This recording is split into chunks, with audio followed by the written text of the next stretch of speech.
बघतोय यावेळेस उद्धव ठाकरे हे शिवतीर्थावर पोहोचलेले आहेत आणि तिथं उद्धव ठाकरे, रश्मी ठाकरे, आदित्य ठाकरे हे या ठिकाणी सध्या शिवतीर्थावर आहेत आणि आता एकत्र ठाकरे बंधू निघतील आणि बाळासाहेबांच्या स्मृतीस्थळावर जाऊन बाळासाहेबांना अभिवादन करणार आहेत आणि त्यानंतर वरळीमध्ये दोन संघटनांची युती झाल्याचं जाहीर होणार आहे। शिवसेना आणि मनसे निवडणुकांसाठी, महापालिका निवडणुकांसाठी एकत्र येत असल्याचं पाहायला मिळालेलं आहे। अनेक चर्चा, बैठका झाल्यानंतर आज अखेर आनंद दिसतोय, पण काय भावना काय आहेत मनातल्या भावना? विलक्षण आनंद आहे आणि मी तो सुदैवी माणूस आहे की मी दोन्हीकडे काम केलेलं आहे, माननीय उद्धव साहेबांकडे आणि आज मी गेले 12 वर्ष राजसाहेबांबरोबर काम करतोय। भाग्य आहे माझं की मला माझ्यासारख्या एका लहान कार्यकर्त्याला की ठाकरे फॅमिलीबरोबर काम करता आलं।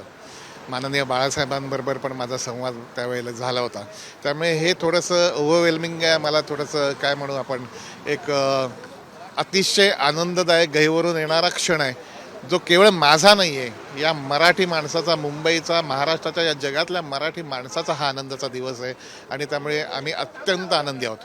पण तुमच्या मनावर तुमच्या कार्यकर्त्यांना देखील आनंद असला तरी विरोधकांना फारसं रुचलेलं दिसत नाही, कारण ते म्हणतात की केवळ हे स्वतःच्या अस्तित्वासाठी दोन भाऊ एकत्र आले, यांना मराठी माणसाचं काहीच देणं घेणं नाही असं ते म्हणतात। ज्यांनी हिंदी सक्तीचा प्रयत्न केला, ज्यांना मराठी भाषा बाजूला काढायची आहे, मी साधं तुमच्या माध्यमातून विचारतो की शिवसेनेबरोबर महानगरपालिकेत तुम्ही होतात ना इतके वर्ष, तुम्ही लिस्ट काढून बघा, तुम्ही पत्रकार, तुम्हीच लिस्ट दाखवा की जेव्हा शिवसेनेचे मराठी महापौर होते तेव्हा 90% भारतीय जनता पक्षाचे उपमहापौर हे मराठी भाषिक नव्हते, हे हिंदी भाषिक होते, गुजराती भाषिक होते। याच्यावरून तुमचं मराठी प्रेम कळतं किती बेगडी येते आणि मराठी प्रेम ठाकरेंना शिकवायची तरी गरज नाही।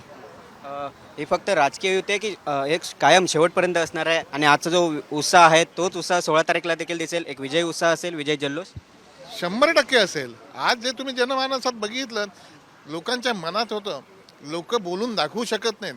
आज सामान्य लोक हे जे काही चाललेलं आहे, हा सगळा बाजार मांडलेला आहे, पैशांनी विकत घेतात, कोंबतात पैसे, हा भ्रष्टाचार चाललेला आहे। तुम्ही शिवसेना एक असं हृदयावर हात ठेवून म्हणावं, शिवसेना कोणाची आहे? बाळासाहेबांची आहे ना, उद्धव साहेबांची आहे ना। आज राजसाहेबांविषयी आम्हाला इतका अभिमान आहे की आज मराठी माणसाकरता एकमेव पक्ष आज तागात लढणारा पहिल्या दिवसापासून केवळ महाराष्ट्र नवनिर्माण सेना आहे। आज मराठी माणूस यांना मी एकच आवाहन करू इच्छितो की जसे दोन बंधू एकत्र आले, दोन पक्ष आले, तसं